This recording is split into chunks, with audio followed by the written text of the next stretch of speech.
Hello जी, good evening. कैसे हैं आप सब? होप कि आप सब अच्छे होंगे। मैं भी बिल्कुल ठीक हूँ। तो जी एक नए ब्लॉग के साथ फिर से आप सभी का चैनल पे बहुत बहुत स्वागत है।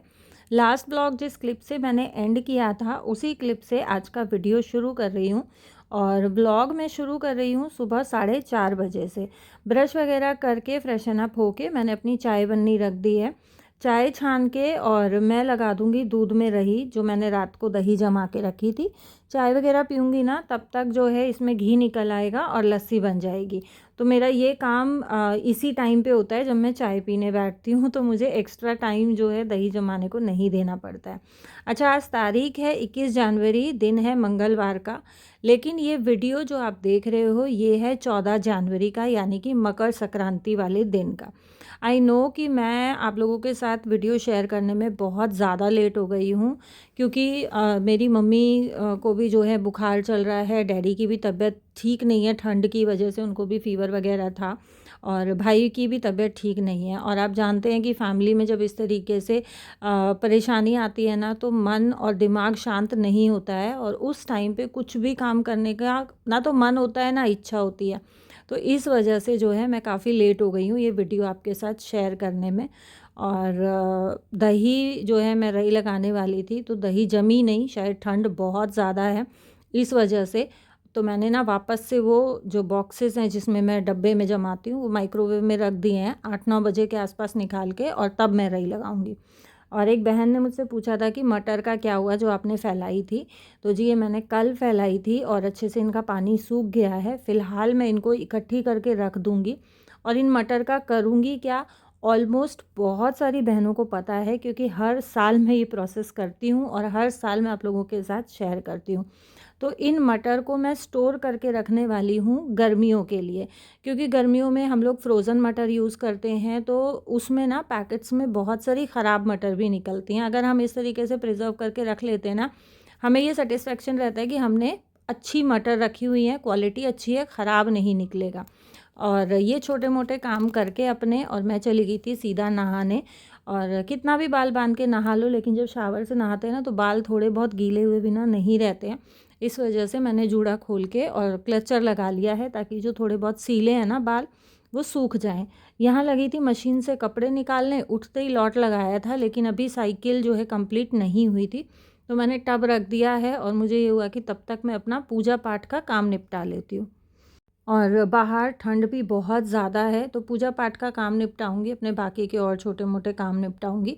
उसके बाद जो है कपड़ों का देखूंगी, क्योंकि उम्मीद जो है धूप जैसी मुझे लगी नहीं, मैं भी बाहर गई थी तो।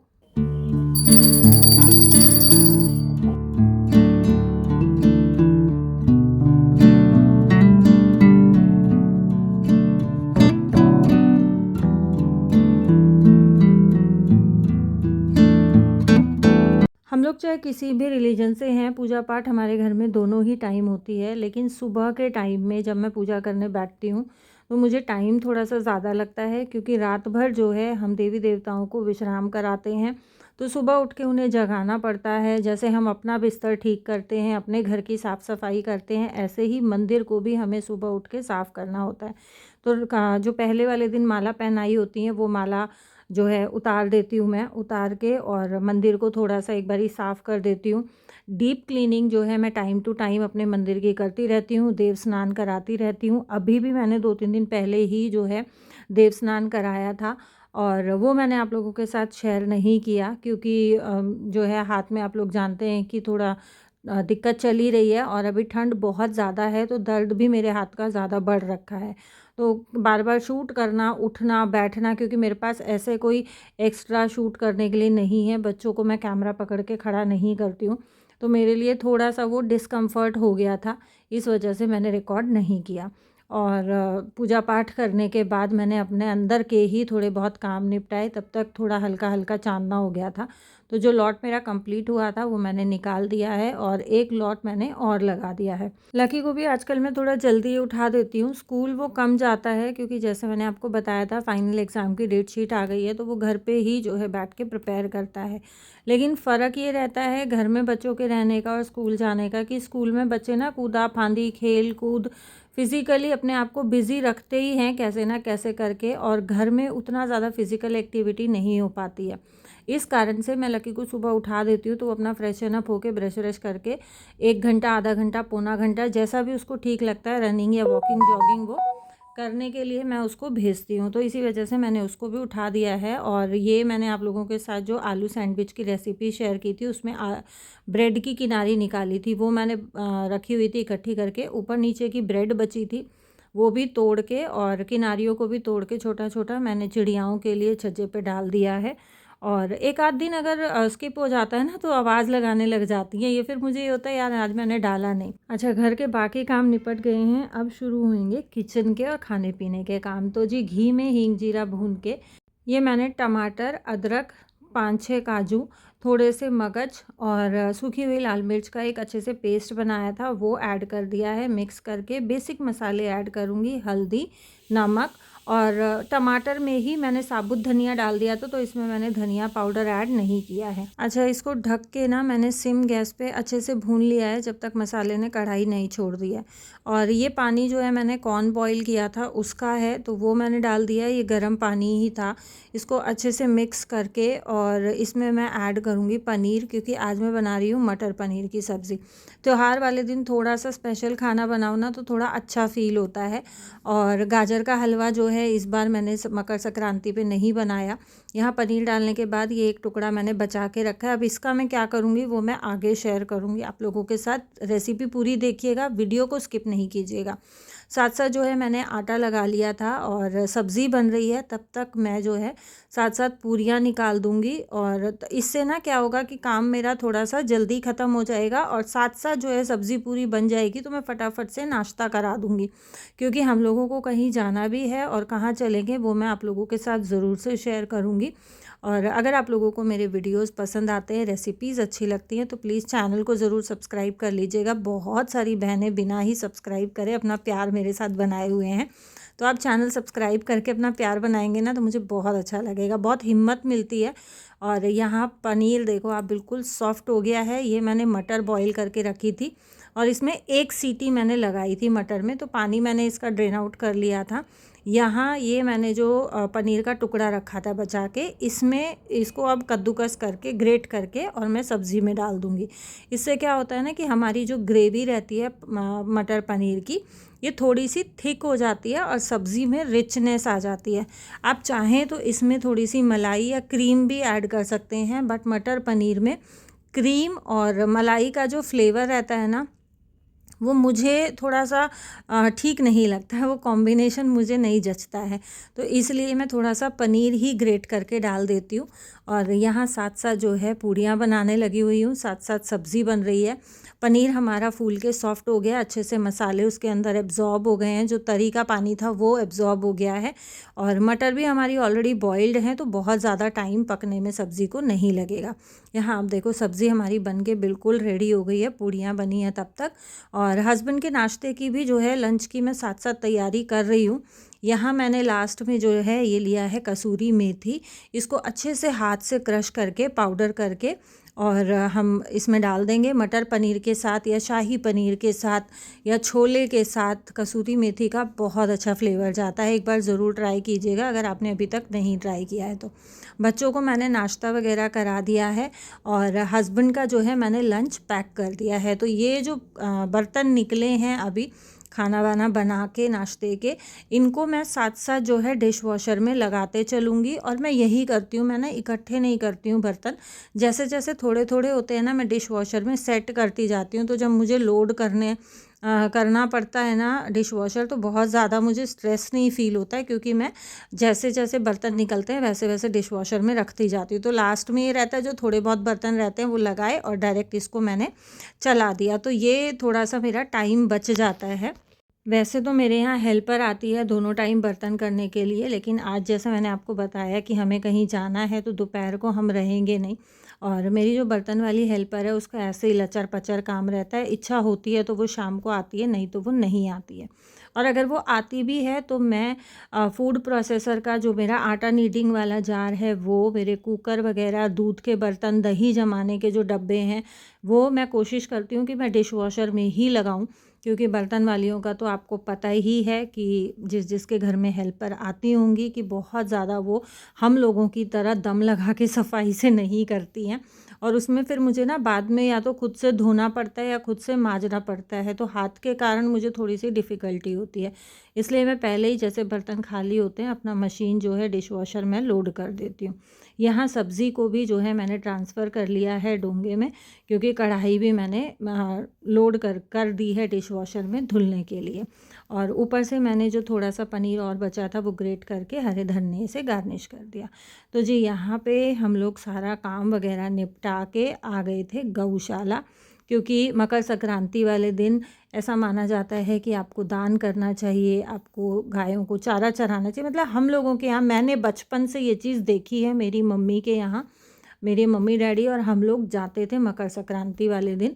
तो वही रिचुअल जो है मैं भी फॉलो करने की कोशिश करती हूँ। और ऐसा ही होता है कि हम लोग ना अपने पेरेंट्स से ही सीखते हैं या अपने बड़ों से ही सीखते हैं, कि जो हम अपने घरों में देखते हैं, बचपन से देखते आए हैं या ससुराल में आके जो चीज़ें देख रहे हैं, उन्हीं को जब हम फॉलो करते हैं तो हमारे बच्चे भी उन रिचुअल्स को सीखने की कोशिश करते हैं, या हमारे बच्चों को भी ये पता चलता है कि हाँ भाई ये हमारे रिचुअल्स हैं, ये हमें फॉलो करने हैं और आगे हमें अपने आने वाली जनरेशन तक भी ये रिचुअल्स पहुंचाने हैं। तो पीढ़ी दर पीढ़ी ये चीज़ें चलती रहती हैं, और ये पूरी तरीके से हमारी जिम्मेदारी बनती है कि हम अपने बच्चों को ये चीज़ें सिखाएं, अपने बच्चों का इन्वॉल्वमेंट इन चीज़ों में रखें। हालांकि देखो, दान करने के लिए या गायों को चारा चराने के लिए कोई स्पेशल डे नहीं होता है, लेकिन फिर भी हर धर्म में, चाहे हिंदू धर्म है या मुस्लिम धर्म है या क्रिश्चियनिटी है या सिख है, अपने अपने फेस्टिवल्स का अपना अपना महत्व होता है। हर फेस्टिवल के अपने कुछ रिचुअल्स होते हैं जो कि हम लोग फॉलो करते हैं। तो यहाँ हम लोगों ने ये चारा लिया था, गुड़ लिया था, और हम लोगों ने जो पर्ची कटाई थी ना, बाद में जो गौशाला के मैनेजर थे उन्होंने बोला कि आज इतना ज़्यादा अवेलेबल नहीं है, आप थोड़ा सा ले लो उसके। और वो हर किसी को यही बोल रहे थे कि आप आज थोड़ा सा ले लो, 1-2 दिन में आके पर्ची पे आप दोबारा से चरा देना। तो यहाँ हम लोगों के पास कोई दोबारा जाने वाला था नहीं, तो हम लोग अपना जो है इकट्ठा ही ले आए थे। और गायें जो है मुँह भी नहीं लगा रही थी, छिकी पड़ी थी बिल्कुल। हर कोई यही बोल रहा था कि चारा और गुड़ डालने से अच्छा हम लोग फ्रूट्स ले आते या वेजिटेबल्स ले आते, बट हम लोगों ने चारा और गुड़ कम करा के उसके साथ हमने सतनजा ले लिया था। सतनजे का ना खल टाइप थी, प्रॉपर अनाज नहीं था। मैं भी पहले यही सोच रही थी कि शायद सतनजे में अनाज होगा, बट अनाज नहीं था। कुछ खल टाइप थी, और जैसे बेसन के गाठिया आते हैं ना, उस टाइप से था। तो ये कट्टे में इन्होंने डाल के दिया था, और इसको ना बहुत अच्छे से गायों ने खा लिया था। चारा खा रही थी, कम खा रही थी, और गुड़ को तो मुंह भी नहीं लगाया। जिसने भी डाला ना, सबका ऐसे के ऐसे पड़ा हुआ था। और मकर संक्रांति के चक्कर में गौशाला वालों ने रेट भी बहुत ज़्यादा कर रखा था, और क्योंकि सब लोग आ रहे थे, और नॉर्मल डेज़ पे जो है रेट कम रहता है, फेस्टिवल्स पे हर चीज़ का ही रेट बढ़ जाता है, क्योंकि वही टाइम होता है कमाने का। तो यहाँ पे जो है अंदर वाली गायों को चारा और गुड़ डाल दिया था, तो बस ये हुआ कि यहाँ बाहर वाली गायों को हम ये सतनजा डाल देते हैं, और बाहर वाली गायों ने खा भी लिया था। इस तरफ की गायें जो है खोर छोड़ के पीछे बैठी थी, और ये बहुत बड़ी गौशाला है।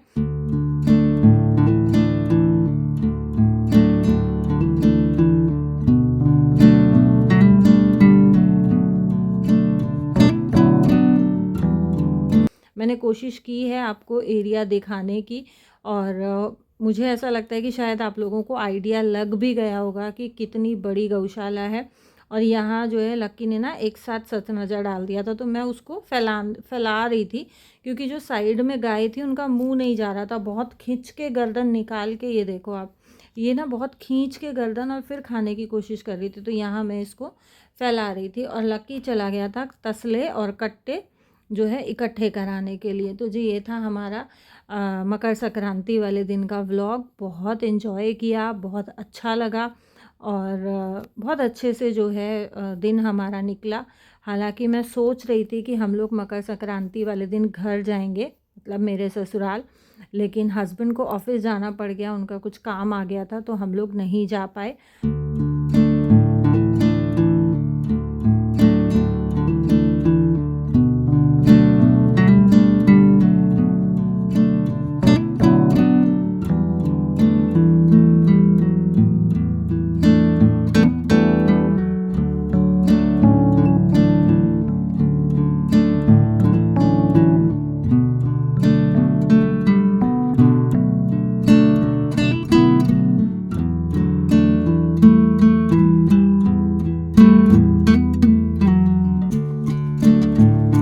किस्मत बहुत बड़ा फैक्टर होता है हमारी लाइफ में। और यहाँ हम पानी ढूंढ रहे थे हाथ धोने के लिए। मैंने जो खोर में पानी था उसी में धो लिया था। लक्की कहता है इतना बदबू वाला पानी है, इन्होंने पानी भी नहीं बदल रखा, बदबू के पानी में हाथ धो रहे हो। तो हमें दिखा नल, और फिर नल पे हमने हाथ धोया। लकी ये एक और गुड़ की पेटी ले आया, वो पहले ही नहीं खा रही थी, ये जाके एक और ले आया। और इसको ना बहुत शौक़ है, ये कुत्तों को फीड कराता है, गायों को फीड कराता है, इसको बहुत अच्छा लगता है, बहुत शौक़ भी है। और ये चीज़ अच्छी भी लगती है कि बच्चों में ये चीज़ होनी चाहिए, क्योंकि ये बेज़ुबान जानवर हैं। अगर हम लोग इनका ध्यान नहीं रखेंगे, हम लोग इनको फीड नहीं कराएंगे, तो फिर ये अपने मन की बात हमें नहीं बोल सकते हैं, है ना। तो जी ये था video. Thank you so much for watching.